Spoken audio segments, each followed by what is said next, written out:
and welcome to this, another episode of Frame and Reference. I'm your host, Kenny McMillan, and today we've got two-time Emmy Award winner John Benam, DP of the film Assassins, which is about the assassination of Kim Jong-un's brother a few years ago, which was carried out by a couple of 20-something girls, and it seemed pretty cut and dry when I remember hearing about it, or it seemed cut and dry when I heard about it back in the day.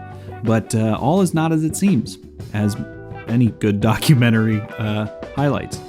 As much as this documentary is about that murder, it's also about, interestingly enough, online culture to a degree. I think you'll find it fascinating. Give Assassins a watch. John has also shot stuff with the BBC, Nat Geo, Smithsonian, all kinds of amazing documentary work. So if you love that kind of stuff, please check John out. But in my classic petering off before I get too rambly style, I will just wrap this up and let past me take it from here. So please enjoy this discussion with John Benam. So I actually was able to rent and watch the film last night. Through one of the virtual cinema theaters? No, it's on Amazon. Yeah, okay, cool. Yeah, I mean, they had it in theaters for a while. You could sort of rent it and support your local, theater. But yeah, I wish I knew about that. Yeah. Well, that was early. I think that started happening in early December or whatever, early November. Oh, gotcha. But anyway, thanks. I'm glad you got to watch it. Yeah, well, it's great. It starts off strong, man. It's like, this isn't ruining anything for anyone, but it's straight up just like, here's a murder, here's the people that did it, let's move on. And you're like, oh shit, all right, we're just getting right into it. How did you get involved with that story? Because it seems like the camera person, you were there the whole time with that journalist, and explain that dynamic to me. Like, how did you get involved there? Yeah, so I've done other work with Tripod Media before, and I really like working with Ryan White and Jessica Hargrave. They're an incredible tandem, and we, as you might know, we did The Keepers together. And this was just sort of we're going to find out what's going on, so let's just go to Malaysia. And so we really didn't know what to expect. It's kind of the classic, just take some gear and figure it out when you get there, documentary style shoot, which I love, and they know that I love it. So it wasn't hard to book that ticket. But the story had come to them through a friend of theirs, Doug Clark, who had written the sort of very extensive article about the assassination in a GQ article and many months prior to that. And he was getting lots of calls about people wanting to look into it. And so he reached out to Ryan and said, hey, love to give you a look at this, see what you think. And it just seemed like the story initially had fallen off the radar because it was the election, 2017, Donald Trump. There was a lot of other stuff going on. It kind of was like, here's the headline, and then it just moved off. But Doug's article really kind of drew it out and expanded on what people knew and what they didn't know. And so Ryan wanted to figure out more. And so we took a small team out there and met with the legal team and just kind of just heard from everybody what was going on. And he had to figure out whether it was real, how deep and how far the conspiracy went, and whether these two young women were believable. Yeah, because it's I remember that story coming out, and I guess, it must have been the election that kind of threw everything out of whack, but I remember having an opinion. I was like, this is North Korea. They're definitely hired. This is open and shut case kind of thing. And, oh, yeah. You guys did a real good job. I mean, it's a very... it is definitely not the world's saddest story. I don't want to get too into it because you do a great job of playing with the emotions, Sure. but you feel for the girls for sure, because it's. I personally was like, how the prank shows? You know, like I'm not a prank show guy, so the fact that someone would want to be the star of prank shows sits weird with, you know, it's like the influencer culture type thing where like, man, whatever.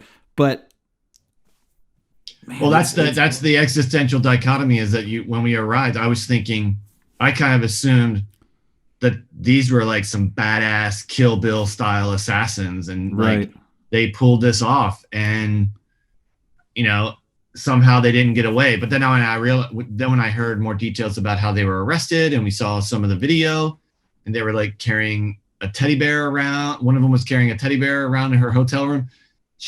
One of them had gone back to the airport, you know, or both of them at some point had gone back to the airport, and it was like, why would an assassin do that?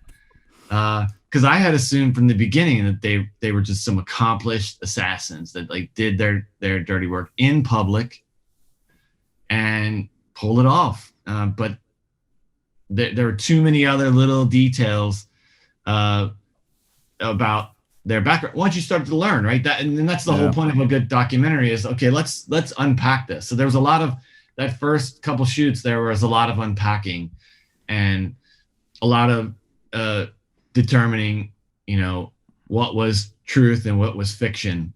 And we weren't sure right away. So it just took some time to meet folks, and it took lots of time to convince folks to talk to us. But Ryan's really good at that, and that's what makes him so much fun to work with. And you just had to be persistent. Once they realize you're not going anywhere and you're not just like the news, you know, right.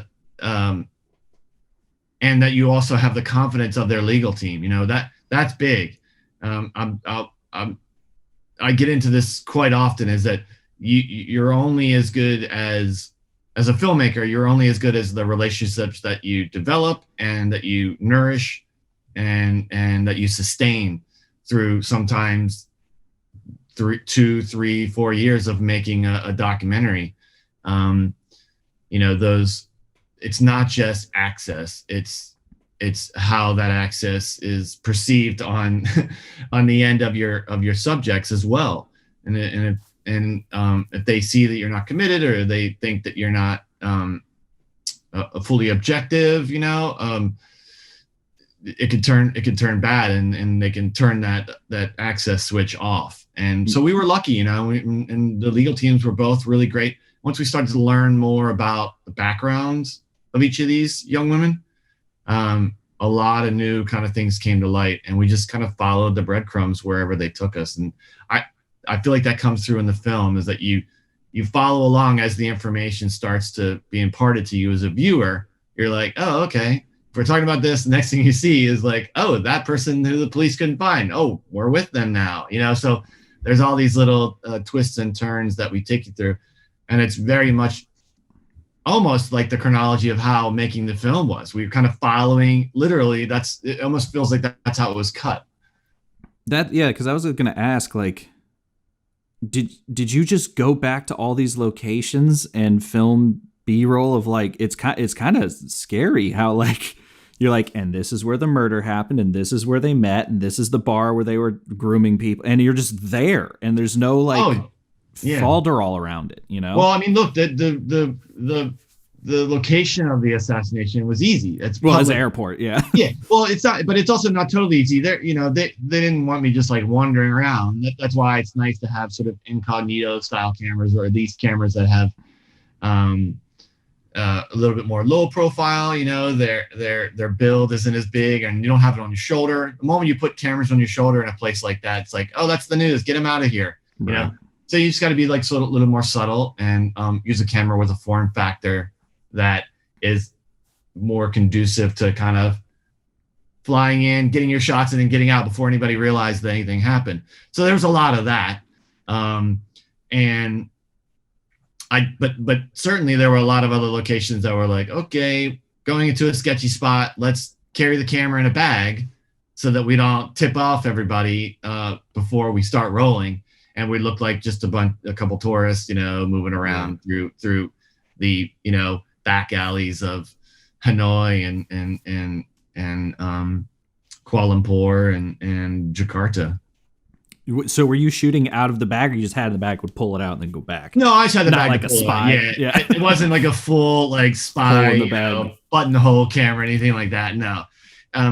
It was just about sort of cultivating those relationships and letting people know that they could trust us, and sometimes spending days with them before we did any filming. So it really comes down to all that. In the end, the technical part is like the technical part. It's people know what that's like and know exactly what they need to do. But I feel like the real work is in developing those relationships and sustaining those. And that's what Tripod is really good at.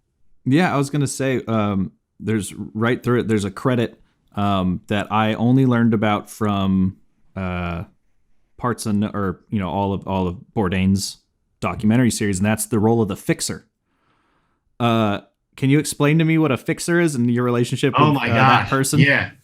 No, I'm so glad you asked, because I'd like to bring that up. I think it's a super important point. The first 10 years of my career, I started out kind of as a producer shooter and learning my craft at National Geographic as a wildlife documentarian. And so I was doing mostly blue chip films that had no humans in them, no David Attenboroughs kind of poking their head into the frame and talking about what's happening. It was all just animal behavior stories and really long sustained kind of sequences about different animals around different continents. And we could never do any of that work without a proper fixer or liaison or whatever you want to call them. And that's just really just a local who lives there, knows all the streets, knows all the places to go to see this or see that. In wildlife terms, it was, I know that park. I can take you to the area, this one spot. Or sometimes the fixer was like a biologist who said, the animals really like to come to this one spot and only I know where it is. So come with me. And so you kind of, that's the service they provide. But certainly in a big city like these big sprawling Southeast Asian cities, you have to have it. You'd be completely lost.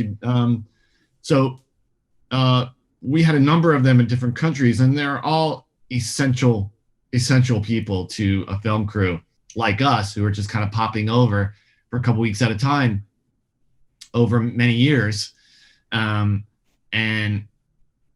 Just speaking the language, whatever it is. There's so many things. There's all kinds of, cultural things that maybe we aren't so familiar with. We could study in a book as much as we want, but this local fixer who lives there knows exactly what to say, when to say it, how to say it. And it's just a really, essential guide when you're doing things like that. So we had a couple really great folks, and Doug acted as some of that as well. He does speak the language, and he was essential in a number of regards, and did a great job as a producer and helper, and kind of helping us make those contacts, find people that he talked to, that he'd grown a relationship with. And so, the fixers are a really important item. And I feel like in the industry, when you have like offline conversations, or you have like Facebook groups or social media groups of folks within the film industry, it's one of the most, I would say, other than maybe gear, it's one of the most discussed topics is, hey, I need a fixer here, I need a fixer there. It's constant. There's no shortage of needs and or requests for a good fixer, and rightly so. It's like I said, essential. Yeah. Speaking kind of the gear to a degree, is there anything that you learned as a wildlife cinematographer that differs from sort of standard cinematography, documentary cinematography, and something that you carried over, something that like you kind of the secret sauce that you're bringing over from National Geographic? Because that's definitely not something people could do. I mean, people tend to do. Yeah. No, I don't think there was any secret sauce, but I definitely learned a ton of lessons from having to sit somewhere for a month waiting for one thing to happen. And it was patience, also being ready for anything all the time, because when you're trying to make a verite film or a documentary like this, and or wait for a moment that may never happen again, you kind of have to be on guard all the time. And so as a wildlife camera person early on, the moment you rest or the moment you turn your head away from what you're looking to do, it could happen, and it has happened. So there are lots of lessons about patience and persistence, but also just being like constantly ready, and having a sense of FOMO. You know what I mean? Like the fear of missing out. If I take my eye off the ball for a second, I'm gonna miss this one moment, or I'm gonna miss this really important thing. And those nuances and those details are really important to me as a camera person, but I know they're important to the process in general of just telling a good story. And so, I think there's so many other things. It was a really interesting, and I always bring it up because it was a really interesting evolution from starting out in that sort of wildlife territory, where there was no plan. You could plan all you wanted, but if the animals weren't going to do what they were going to do, like, you couldn't control any of that, So when I started moving toward like social justice documentaries and more people centric documentaries, I don't know. I mean, it certainly shaped me. I don't know exactly how, but maybe I get a lot of comments of friends and who see films that I've done with people, and one thing I do as a result of having been a wildlife, and still as a wildlife cinematographer, is I get distracted very easily when I see something happening with animals, within the realm of this like people documentary. If I see like a squirrel running over and like hiding or a bird's doing something interesting, a lot of that footage somehow ends up in some of the films. I like how it gets integrated because there's no shortage of it. I can tell you that even if I'm doing this thing I'm supposed to be doing with these people, if there's any downtime and I could see something else happening with animals, I kind of like integrating them into the film, and you can use them in all kinds of cool symbolic and sort of meta type ways to relate or run some sort of parallels with your storyline or your characters or your subjects or whatever. So anytime I can, I'm always, I'll text it too when I'm sending a drive back to production, or I'll say, hey, got lots of good shots of vultures. You should look at that stuff, it has nothing to do with, but it ended up in many ways it gets integrated, and it has value, and it's just something that's sort of like an ADD thing that I do on different productions. I actually have a note here. My second note after strong opening was always a barking dog. Oh, you gotta love the barking dogs. I mean, whenever you need to know you're really in a great little there's town. some really beautiful architecture and some of those neighborhoods in Kuala Lumpur. They have these great sort of like, I don't know, like adobe type fencing or walls around their houses or the front, and there's all these cool little architectural windows and frames and stuff. Anyway, yeah, there's lots of barking dogs, and yeah, there's no shortage of that in Malaysia. Yeah, I mean, this should not sound reductive, but it might. That career in Nat Geo must have made you the master of B-roll for like quote unquote traditional documentaries. Well, it opened my eyes. I mean, it was a really incredible cultural experience to travel around these different places around the world. And a lot of the times I wasn't spending time in those cities or towns, but I was taking that all in. It's all experiential, right? You definitely learn about observing your spaces, and you really. I guess that's another lesson, is that when you're sitting in one spot for such a long time, you kind of integrate, you become part of the ecosystem, and the animals and people kind of forget that you're there, especially if you camouflage yourself. So you get to observe everything as it's happening naturally. No one's doing or performing for you. So I think that when working with people, I like to have them forget. It's hard to forget that I'm there, but I like them to forget that the camera is there, and really let their guard down. So that's all kind of intertwined. I think all those thoughts is that my goal is to get the subjects to completely forget that I'm there, so that their anxiety about it, or their or perceived anxiety, or their discomfort with the camera pointing at them for 12 hours on one day. It's a lot to have a lens pointing at you and following you everywhere you go. So as much as you can make them comfortable and forget that you're there by just not moving a lot, or settling into a spot, and whatever it is, I think that's all important as a technical lesson, as well as just a human lesson. Yeah, I can't imagine that for this documentary or any other ones, you're shooting everyone on like a 200, like you would in nature. No, exactly. You're definitely dealing with lots of longer lenses in the nature world, even 800s, or now that amazing Canon 50-1000. But I digress. Oh, Jesus. I'm mostly. I didn't know that existed. I'm mostly going to in many ways, somewhere around. I love the 70-200, so I shoot a lot on that because I can steal all kinds of moments with that, with people not even realize I'm filming.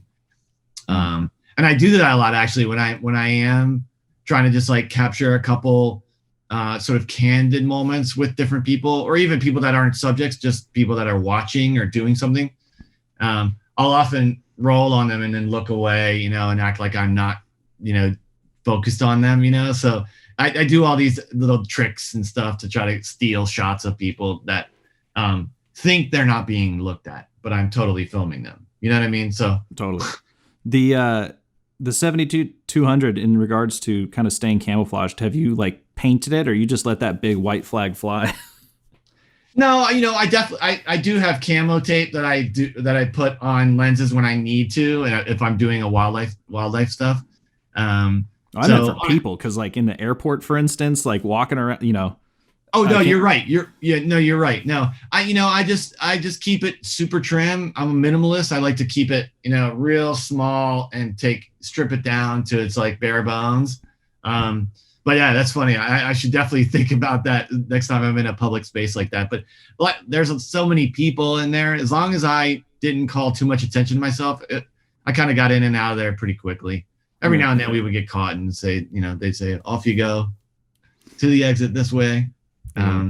But for the most part, we try to keep it quick and nimble and get out of there before anybody even realized we were there. Even locked off shots from a tripod, and I would go to a Starbucks or go to a coffee shop and set the tripod down, steal a shot while I was ordering, and then take it as I was going. You know what I mean? So that's smart. Keep the flow working, and no one ever felt like you were settling down, and because we did have backpacks full of equipment, and it was we were kind of obvious, but you just have to be a little subtle. I kind of like that little cat and mouse game. I that doesn't bother me at all. I actually get joy out of getting in there, grabbing a few shots, and then getting out just as they realize who we are. Yeah, the tripod definitely can be a big red flag. In LA, it's brutal. Oh my god.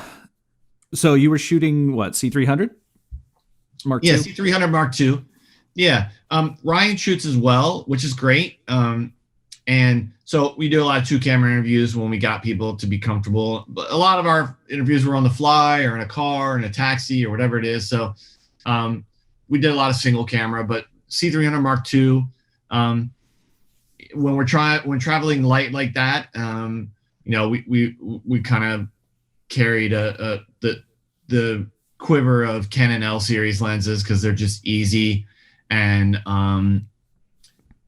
we also, for other situations where we were kind of trying to hide and be sort of tourists in different locations, we would carry around like a A7S2, and we had a couple primes, and but really low profile. Really, I'm doing my own audio.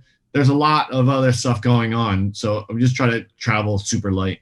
I was going to ask about that. Did you just have everyone laved up, or what was your audio solution there? Yeah, mostly just electro lavs and little handheld pistol grip, that I would give Kristen the producer or Ryan, we kind of kept it really, really low profile, maybe a couple backpacks, a tripod, and a duffel bag. It was like as small as we could be and as incognito as we could be. It was better. Is there any reason you chose the Electros? Because I know 9 times out of 10 out here, at least, it's the Sennheisers, the G3s. Yeah. I mean, I've always owned them and had them. And then, we had a couple that I can't remember. I think they're the 400 series, the real small ones. Yeah, they're just super lightweight and I could stack the receivers pretty simply. But, yeah, it was just, I've always just owned Electro and I've always preferred it. And, I could scan channels if it in a city like that. Sometimes I had to find a less busy channel, or frequency. And to me, they're just easier to scan and find, with that digital readout. You know what I mean? I could do it really fast with Electro. And so as much as I could save time, especially since I'm lighting and doing sound and camera by myself, I kind of, have to, any few minutes I could shave off is a win for us and the crew. Yeah. What was your, because the documentary doesn't necessarily feel lit at all. What was your lighting package? Like, what was your solution when you needed lights? Oh, sure. Yeah. I'd carry out a small travel size light mat with me. The light mats are dope. And I could put those anywhere. And of course I have a number of the quasar lights that I keep in a backpack. Those are easy to kind of whip out and bang, drop onto a wall or grab or hit, attach it to a metal pole or whatever it is. The magnetic ones, the Q12s. Yeah. Those are great. And so I just had a few of those, but very minimal. I just try to accentuate practicals, and I like shooting what is happening. I like the room to look the way it is, and as much as I could, I'd keep as much of the practicals so that my wides were true, and then I would just sneak in a light every now and then to pick up if there was necessary to kind of boost the key a little from wherever the light was. I love natural light. I'm just a minimalist in general, and frankly, I'm just not as good as like some gaffers or other DPs that are used to lighting with like a 1-ton grit truck. Sure. I've never worked that way. I've never been in most locations and films that I've worked on don't provide for that. But I'm learning more. I'm always trying to kind of up my game in the lighting realm. But yeah. Sure. This is pardon me. This is kind of a 2-part question. One, I've been asked this a lot because I own Canon, and the internet likes to ask questions when you put videos online. Yeah. How do you expose for the Canon cameras if you've got any kind of institutionalized knowledge on that? And 2, what was the coloring process on this documentary like? Yeah, I don't know. I mean, obviously, we were shooting in log C, and I typically stay away. I mean, just like everybody else, I stay away from highlights. In certain situations where it works for the scene, let certain things blow out. But because of the latitude with the Canon, I like to ride between that. I can't see that if I have a Rec 7 in the viewfinder, or right on the edge of. I don't like blowing out at all. I actually like to shoot a little bit under. It suits me better, and it just I don't know. Maybe I'm just fear. I mean, I'm always in fear of the highlight. I'm the same way. No, 100%. Yeah, and so I just trust the LUT on I don't know. I'll have to ask Helen. I wasn't unfortunately around for the mix or the timing session and color, but I got a couple good looks at it afterward, and I'll ask Helen Kearns, was the editor. She's fantastic. I don't know how she waded through this much stuff because we brought home a lot of stuff, but just the CCTV stuff alone was insane. I mean, I'm sure that took her months to go through. I can't imagine it was any quicker. How many hundreds of hours of footage did you deliver to her? Gosh, I haven't put together the all I could say that it is that it had to be, you know, around, I don't know, 15 or 20 terabytes. I mean, it was a lot. That is a lot. Yeah. Ryan does really long interviews. He's like, and you know, and he likes to ask the same things over, like multiple different periods to see how the, you know, the answers change and how they evolve and how the subject evolves. So they're very long. And it's funny. We don't use tripods often so I'm hand holding for those long interviews. So it's a really, and I don't use, I mean, and especially in situations like that where we're on the move quite a bit. I don't bring an easy rig, you know, I don't carry an easy rig unless I know that I've got space for it and time for it. So yeah, I get a good workout. Let's just say that. For sure. Yeah. Cause that was another note. Well, actually I had two that you brought up. One was, did you have a support package? No. And then two was, why is CCTV footage always so low resolution? If the whole point, it drives me nuts. It's like, we're supposed to be solving crimes with this. In my apartment building, I saw them replacing all the cameras and I made a joke to the landlord. I was like, oh, what were we on, like the old VHS thing? And he goes, yeah. I was like, wait, hold on. What? They're still VHS, or they're probably there's the chance they're probably in high 8 still or something like that. Something crazy. They weren't changing out the tape either. It was like the same tape from like 1999 that they were just overwriting over and over and over again. Well, I guess, I mean, look, it's economics, right? They probably just don't want to spend the money on it. And it's kind of annoying. I mean, unless something like this happens, the system. There's no reason for you to go back to it. You know what I mean? So fine, roll over it a bunch of times. Because like I was watching the airport footage, and that 3D visualization that y'all did was super helpful, by the way, to like really get that was an excellent. Oh, that's all tripod. That was great. Yeah, I feel like it was able to separate all the other stimulus out of the frame, you know. Because there's a lot of pixels on that. But that was helpful. But where was I going? Oh yeah, the airport. I've seen Vegas CCTV. It's really high def. You can read, you know, someone's business card from across the room, but airport's just like, lowest bidder. Yeah. That must be frustrating. That's funny. So we kind of touched on it earlier, but before we kind of like got going. But what attracts you to the Canon cameras? Because I haven't actually talked to this.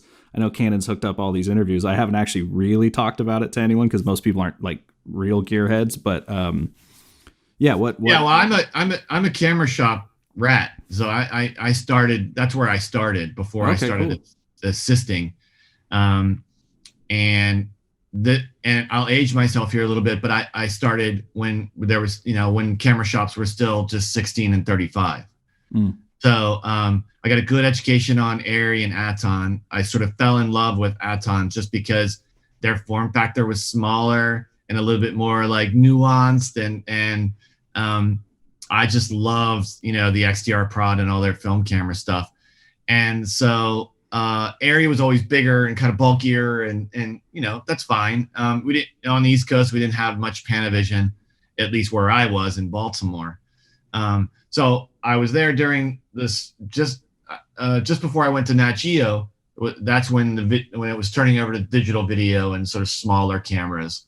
And I think at first I was, you know, totally, Sony was doing all the best kind of small digital cameras, the PD 150, the DSR 500, all these kinds of types of digital video cameras that you could put right in your hand like this. And suddenly everybody's a documentarian. You kind of give one. I remember in Nat Geo, I was sending out to certain shoots, you know, 4 or 5, 6, 7 of them at a time. And I was like, who's filming? Do you give one to the cook? You know, does everybody film?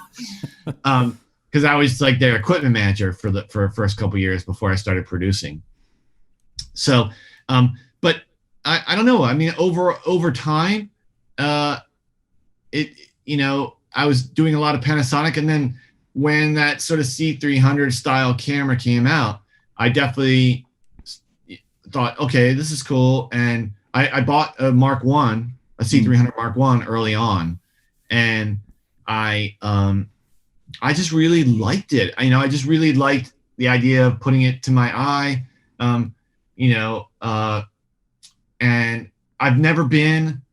Just because I'm old school, I think viewfinders to me are more natural, and so I mean, don't get me wrong. I've got a small HD now, and I do everything with it. My high bright 7 I can't go anywhere without it. But if I have a preference, viewfinder. Even if I'm using red, I like viewfinder. So to me, Canon was this small, incredibly gorgeous cinema style camera, the smallest type of form factor for a camera with that kind of visual delivery in the end. And it worked for everything, all the Verte stuff I was doing, and even I was shooting wildlife with it, and it was super lightweight, so I use a little bit of everything. But if I ever have my choice to shoot like sort of a Verte documentary, I'll always go into that sort of Canon form factor space. And so after I wore out my Mark One, I bought a Mark Two, and I just really like it. I think for all the reasons I mentioned earlier, I'm able to kind of disappear more with it. A lot of other cameras where you're beholden to. I mean, I used to put my C300 on my shoulder sometimes when I had it hooked up to a viewfinder or with a viewfinder, but now I'm more often just putting it up to my eye, and I just really like that. That just feels more natural to me, and I like using my body as a dolly, and so that's kind of just what feels comfortable to me. I can move myself around. I can get it into places that big cameras can't. And really, in a lot of documentaries I've been a part of, the moment I would have perhaps put the camera on my shoulder, I would tip off everybody that I was there. I would make them all think that what was happening right now was going to end up on the 11 o'clock news. Right. And I can do all the filming I need to do with my C300 and not make anybody uncomfortable. And I can stay off the radar a little bit. And I mean, look, it's a beautiful looking camera in the end, and it's lightweight, and I can stay nimble and move fast. And I just really I've always really liked the results, and so it may not be for everybody, but it's definitely my kind of camera. I mean, I shot the whole Keeper series on a C300 Mark One. Yeah. And, I completely agree. I've actually, I like to shoot kind of down, sort of near the bottom of my rib cage. And now with this C500, I've got it, instead of on the top handle, I've got it on a Noga arm. So I'll have the camera down by my waist almost, and then the monitor's like here, up near my mouth. And I do want to get like a little eyepiece attachment for it. Yeah. Just, for that kind of exact reason. But like you were saying, I used to shoot a lot of concerts. And, there's all these other guys shooting, because it's a feeding frenzy at concerts. Of course. So there's guys with gimbals and all this other wild stuff. And then I'm just off in the corner I basically would do the move of see everything they're shooting and don't get that. And, Right. kind of hide in a little corner and plop down and get, something. Yeah, no, of course. And so, yeah, I think that in many ways,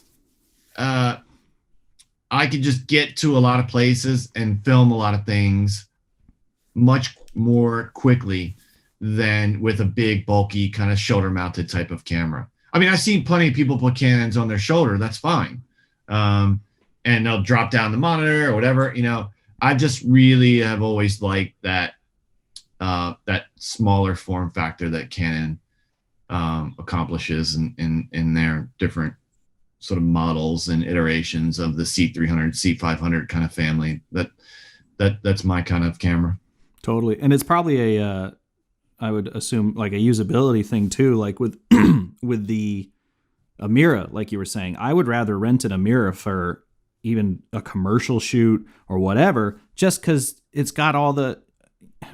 For some reason, I feel like films, whatever you want to call it, like filmmakers want to avoid documentary practicality. And I'm like, why? It makes it so much faster. Like if I can just plug the audio straight into the Amira with no issues into a 100%. Canon or whatever, do it. I don't like if I don't need a sound guy. I mean, you want like a boom operator or whatever mixer, but if you don't need them, if you're just running lavs and you can, do that. Oh, you don't absolutely. need to be flashy here, Yeah, no, of course. And that means when and that's the world I live in, that sort of small crew, do it yourself kind of thing. Some films I have sound mixers on location, and I always thank them profusely because they save me often. And I prefer that, but just, it's not, in some situations, it's not, we're not capable of carrying that extra person and all that extra equipment, and so you just do what you got to do. But practicality is what drives me in every step of the way, and I use a more minimalistic style, so I'm always going to just say, okay, what do I really need to accomplish this? And I'm going to be pretty brutal in my trimming of kit. Even though, look, I am a gear nerd. This is how I grew up. Right. I like carrying 2 of everything, especially if I'm going somewhere remote where I know that really important thing, I want to have 2 of those. So that's partially why we always carry multiple C300 Mark II bodies. But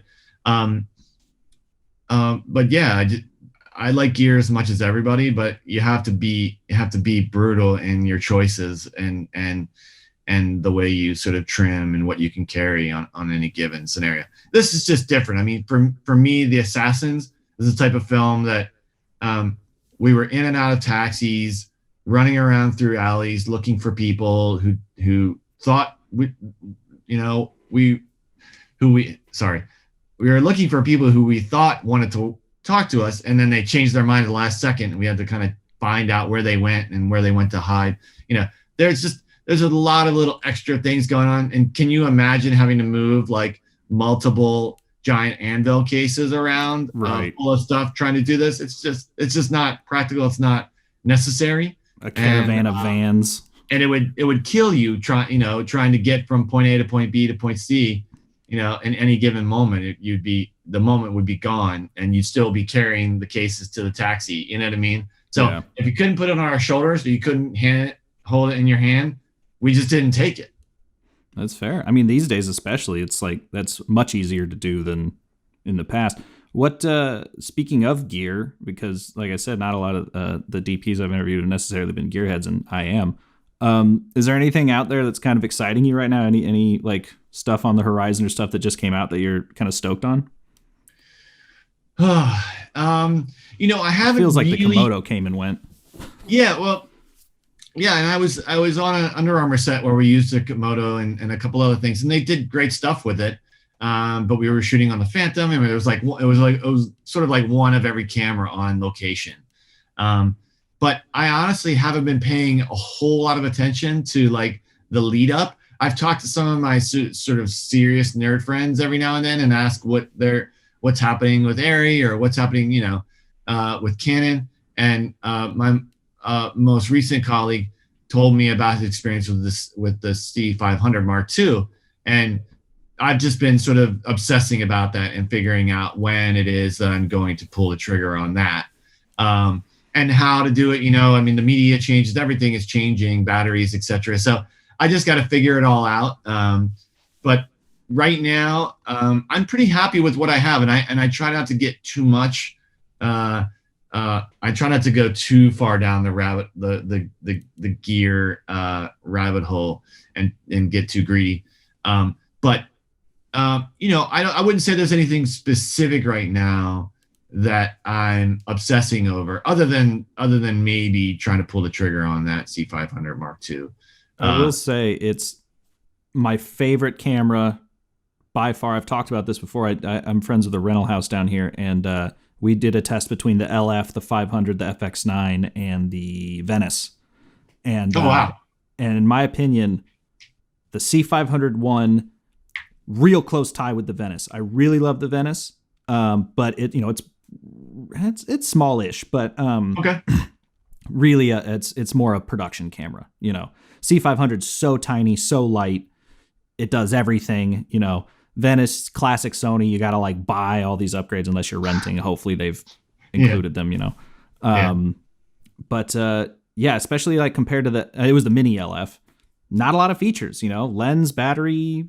All right. No, but I love that. I mean, I love that about Arri. I don't want to have too much stuff on it. And I shot like a Quibi series, a Quibi episode. R.I.P.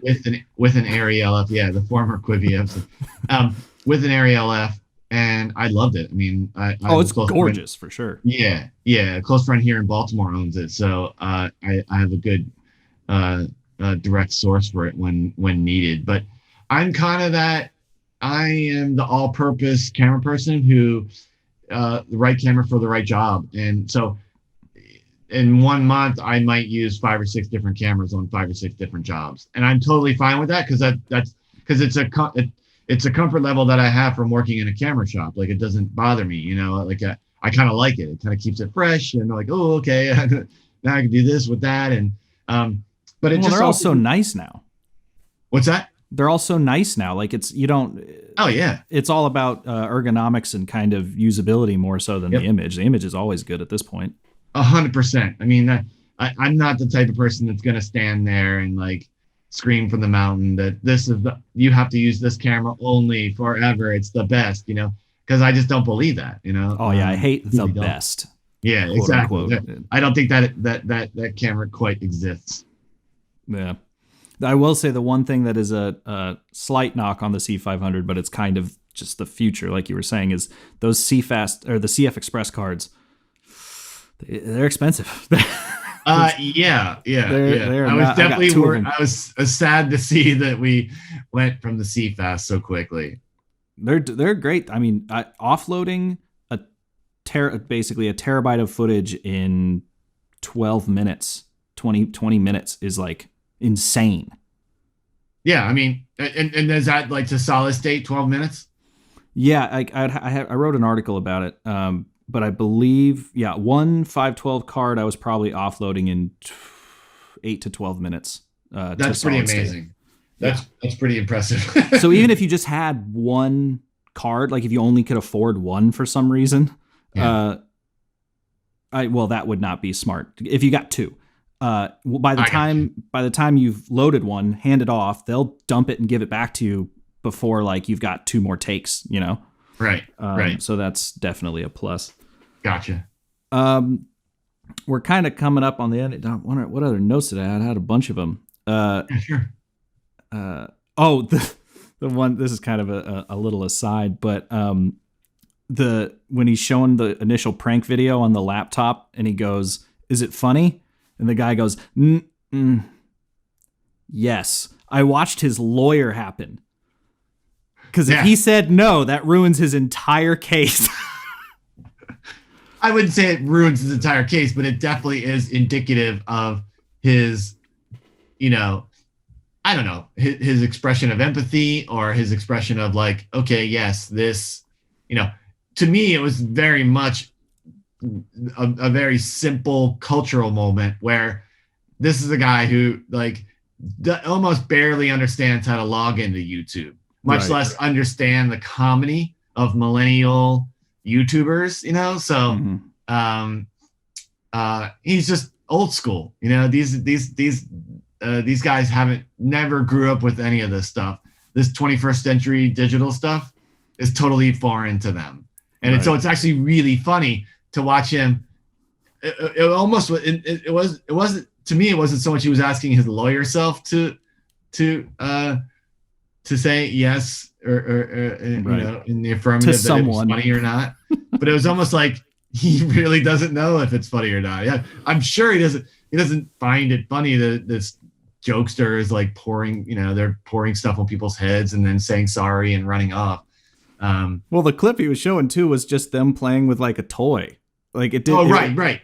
Right. And at some point, if it bit her finger, she would have to give him a kiss or something. It was like so dumb.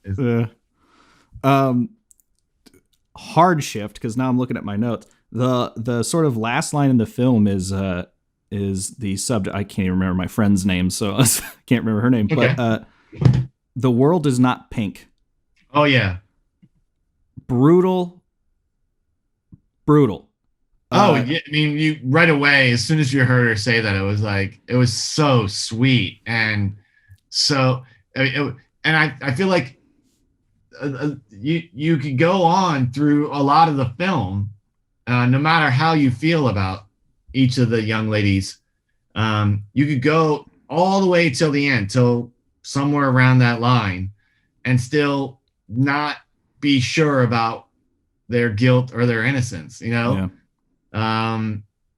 But that is a very tender and sweet thing for her to say, because it's true, that like her basic human level trust was so severely violated that it almost got her killed. Yeah. And I don't know how you come back from that in terms of like trusting people, and who you call your friends, and who you confide in the future, when it could be violated that easily. It was so sad to see her kind of processing that type of a moment. But it was a really innocent and lovely expression of how, poetically, how she was feeling. It was really amazing to hear her say that. No, that hit me like a truck. I was like, it immediately made the documentary that takes place in a very real point in time timeless, because that's going to be a lesson that everyone continues to learn forever and have in the past. I feel like everyone has a moment in which their innocence is violated in some way, whether that's growing up, whether that's something that happens to you, in this case, a really aggressive thing. And especially too in her end, like if we're to believe her end of the story, she was just trying to, be an actress or whatever, just trying to live an innocent, fun, carefree life. Yeah. She just wanted some attention, and she was getting it, and she was getting paid for it. Well, getting paid well. And, I mean, her efforts brought her to this place. And, I always wonder, and I feel for her, what she's going through in terms of, how each of them feel personally having been duped in that way, so it's hard, there's a lot of like, as a camera person, I'm technically there to gather what's happening, but as soon as the camera's off, I have a much different demeanor, because I want the people to know that I'm human also, and that I'm not just a machine collecting images of them, So I think it's really important to remind myself of that as much as possible, and to talk and have as much interaction with them off camera as I do, while we're in the moment. I think it's just important for me personally as a human. Right. Well, and in certain cases, like there's a handful of people I interviewed where like that type of interaction would not be good, not be chill, would affect what they were doing. But in this case, I feel like that's probably the right thing to do. You're not going to affect the story by showing someone that you empathize, Oh, sure. Yeah, absolutely. Yeah. And so, the whole experience was surreal in making this film, and sort of keeping up, because the court case, legal stuff, all that legalese takes forever to kind of unravel. And they're constantly delaying court dates and pushing for testimony. But the Malaysian court system was just hard to kind of keep up with, and certainly a little bit hard to understand. But what was very clear was that had they not sort of gotten their release through sort of diplomatic channels and things like that, they were going to be found guilty and they probably would have been hung, Which, they by would the have way, lost their that's lives. It was really a bad situation. that's a terrifying prospect too. Like Totally. you're gonna get hung. Like, Yeah. And they don't wait. There's no death row there. There's okay, you're found guilty. 1 or 2 days later, that's it. Adios. Jeez. Well, our time is kind of up. I really appreciate you spending it with me. Not to end it on that note, we're going to flip to what I normally ask everyone, which is two things. One, what kind of everyday thing, whether it be a behavior or an item, have you adopted that appreciably changed your career path or just your day-to-day work? And then also, if you have anything to promote, any personal projects or anything like that, feel free to send it. Yeah, so you mean what type of item or what kind of? Either way. So like one guy said, just he brings his light meter everywhere. One guy said, actually last night, it was the moment that he trusted himself enough to write cinematographer on his business card. For some, it might be like meditation, good shoes was one. Yeah, I know. That's funny. I would say that, I would say for me, just the process of always trying to sort of capture the moment as it happens and not losing sight of, not ever having to like do something over or ask to do something over. So that's just to be ready all the time. I think that there was definitely a time where I didn't totally trust myself. As a camera person, I wondered whether I could pull something off like a full film. Until you get that first full film under your belt, you're always wondering whether you can do it. Confidence is one thing, but another thing is just preparation. I think it's accomplishing something good and shooting something well is definitely one thing. Being prepared to do that mentally and is another. So I always like to just bring a level of enthusiasm. I think when I no matter who I'm working with, I think that I lean on my excitement, my enthusiasm to kind of carry me through lots of difficult moments and lots of really stressful moments.